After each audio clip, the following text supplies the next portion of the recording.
বিষয়টা হচ্ছে যে আপনারা অবগত আছেন যে গত 22 তারিখে একটা বিবাহ অনুষ্ঠানকে কেন্দ্র করে গ্যাঞ্জামের সূত্রপাত। তো দাওয়াত না দেওয়ার কারণে আর কি হচ্ছে তারা ঢালসড়কি নিয়ে এসে আমাদের উপরে হচ্ছে হামলা করে আমাদের 2 জন লোক আহত, এখনও হসপিটালে আছে। তো এই এমতো অবস্থায় আমরা এখন পর্যন্ত হচ্ছে যে প্রশাসন আমাদেরকে এসে বলে গেল, আমরাও রেডি ছিলাম, প্রশাসন আমাদেরকে এসে বলে গেল কোনো গ্যাঞ্জাম ফ্যাসাদ করবেন না। সব সময়ের জন্যই আমরা প্রশাসন আছে যে কথা বলে যাই, প্রশাসনের কথা হচ্ছে যে আমরা শুনি, কিন্তু আজ পর্যন্ত হচ্ছে যে ওদের খুঁটি কোন জায়গায়, ওদের কিসের জোর কোন জায়গায় কেমনি কি আমি জানি না। এখন পর্যন্ত ওরা আছে যে দাপাইয়ে বেড়াচ্ছে এভাবে, আর আমরা কথা বলতে পারছি না। যার তার আছে যে ঠ্যাং ভেঙে দিয়েছে, 20-25টা লোকের আছে যে ঠ্যাং ভেঙে দিয়েছে এ পর্যন্ত। তো এইভাবে যদি আছে যে ঠ্যাং ভাঙতে থাকে তাহলে তো পঙ্গু হসপিটাল ধীরে ধীরে একটা করা লাগবে এই ফরিদ গ্রুপের কারণে।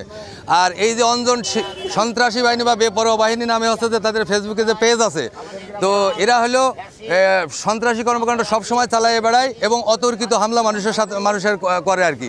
আর এর নেতৃত্ব দেয় হচ্ছে ধরুন গত 1 বছর হচ্ছে ফরিদ ছিল হচ্ছে জেলখানায়, আমাদের ইউনিয়নের মানুষ খুব শান্তিতে ছিল। আবার কি অন্তর্বর্তীকালীন জামিন হয়ে বের হয়েছে নাকি, বের হওয়ার পরে আবার শুরু করে দিয়েছে হচ্ছে যে এই বাহিনী দিয়ে হচ্ছে যে এই মারামারি কাটাকাটি। এদের কাজই হচ্ছে যে এটা হচ্ছে যে এটাকে পুঁজি করে হচ্ছে যে এই করে, আর এদের কোনো আর হচ্ছে ব্যবসা নেই। আর এর মূল মাস্টার মাইন্ড হচ্ছে যে কবির, খন্দকার ফার্নিচারের কবির, এ হচ্ছে যে মূল মাস্টার মাইন্ড। এবং এ হচ্ছে যে এ হলে অর্ডার দেয়, অমুকের সামান্য কোনো কিছু হলেই হচ্ছে যে অর্ডার দেয়, দিয়ে বলে যে ঠ্যাং কেটে নাও, 5 লাখ খরচ লাগলে হচ্ছে যে আমি করবো। কত টাকা কবির হয়তো আমাদের হচ্ছে জানা নেই। আর প্রশাসনের আমরা সবসময় আইনের প্রতি শ্রদ্ধা রেখেই হচ্ছে যে প্রশাসন এসে বলে, কিন্তু প্রশাসন চলে গেলেই হচ্ছে যে ওরা হামলা করে। এইভাবে হচ্ছে যে আমাদের লোকজন এ পর্যন্ত মায়ের খেয়ে হচ্ছে যে তাদের আর পিছনের হচ্ছে জায়গা নেই। আমাদের হচ্ছে আর কিছু এখন করার নেই, কারণ হচ্ছে যে আমরা প্রশাসনের দৃষ্টি আকর্ষণ করছি যে আমার খুব জরুরি হচ্ছে যে তাদেরকে গ্রেপ্তার না করলে হচ্ছে যে এলাকার মানুষ শান্তিতে থাকতে পারবে না। আর বিষয়টা হচ্ছে যে আমার উপরে এর আগেও আমি যে গত 22 তারিখে যে বক্তৃতাটা দিছিলাম, তার এগেনস্টে আমার হুমকি আসছে এবং ফরিদ নিজে বলেছে যে তো মাটি সে কসম করেছে যে আমি তোর মেরে ফেলবো, আজ হোক আর কাল হোক।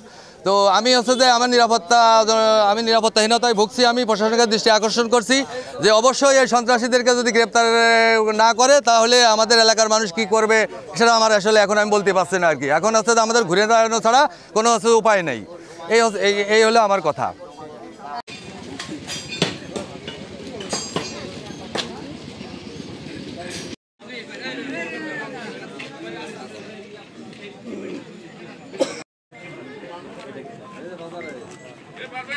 হ্যাঁ,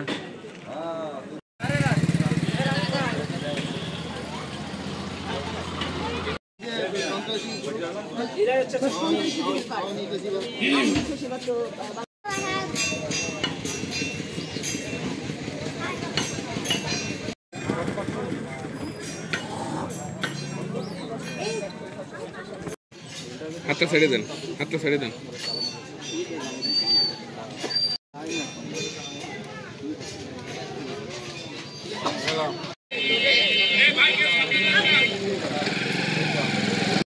সে আমলিক করত এবং সুবিচার দিকে দোষক ছিল, আমরা প্রতিবাদ করতে পারি।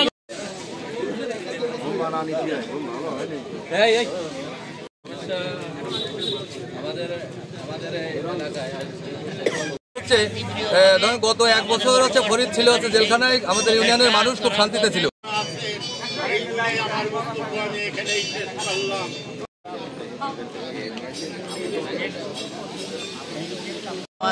আমরা জীবন নাশের হুমকি দিচ্ছে, যে কোনো সময় আমাদের পা ভেঙে গুঁড়ো করে দেবে, হ্যান করবে ত্যান করবে। অবিলম্বে শীর্ষ সন্ত্রাসীদের গ্রেপ্তার দাবিতে